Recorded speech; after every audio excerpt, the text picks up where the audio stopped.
Dallas from Live 105 here with the legendary Scott Weiland of STP, Velvet Revolver, and his new band, Scott Weiland and the Wildabouts. How are you today, man? I'm good. Good. Are you guys preparing for the tour right now? Yeah, getting ready for the tour. Got Sundance coming up in a week and a half, and then Tahoe after that. Now, you've got the new record, Blaster, is coming out March 31st. Is this a Scott Weiland solo record, or should we consider it that? No, it's actually a hybrid. It's more like a Tom Petty and the Heartbreakers type record, but not sounding like Tom Petty and the Heartbreakers.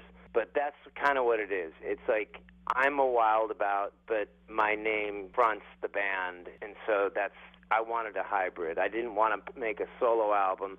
My solo albums have been pretty much art experiments, just a way to get a departure from being in STP and Velvet Revolver, where it was predominantly hard rock. But this is a hybrid. It was meant to be a band, and the guys I'm playing with were the guys that played in my solo band before.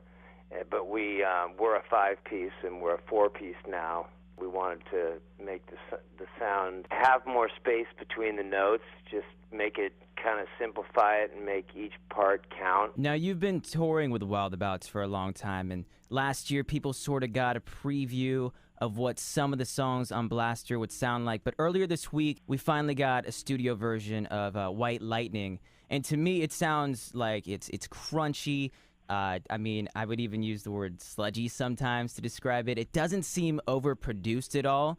Is that something you guys were going for with this record? Yeah, definitely. We didn't want to have a big production sounding album. We wanted to keep it sounding really, as I like to call it, furry. I think it's got an indie garage kind of sound to it, which is ironic because part of the album was recorded in our producer Rick Parker's garage. So there you go. You have it. It's meant to be more of a just less produced, more high energy type of a record. So fans of STP and Velvet Revolver should find plenty to like on this record, right? I would hope so. I think so, definitely. I think that there's music that the type of music, the energy in the music that they'll really like a lot and feel that's akin to either STP or Velvet Revolver.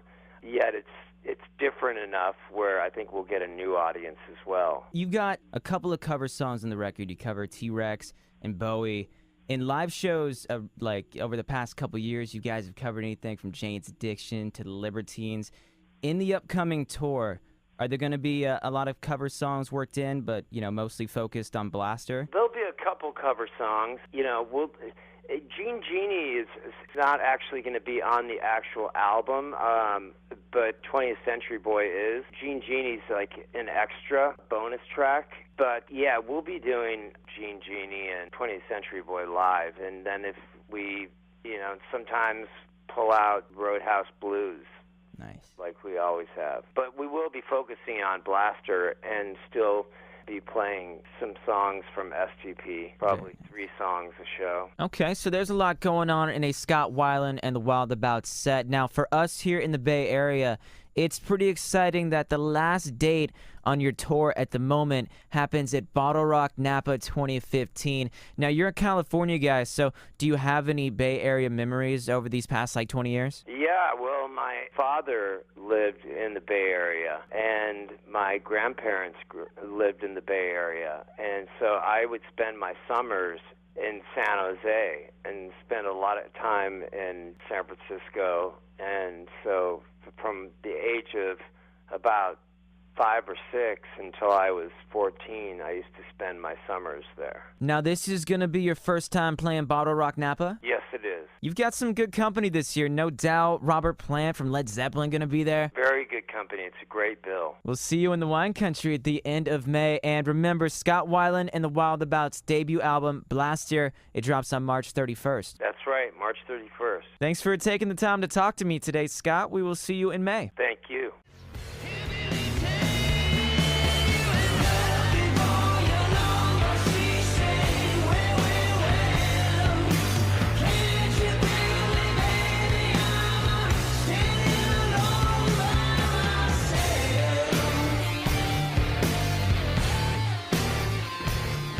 might have called this broadcast off if it hadn't been for one man.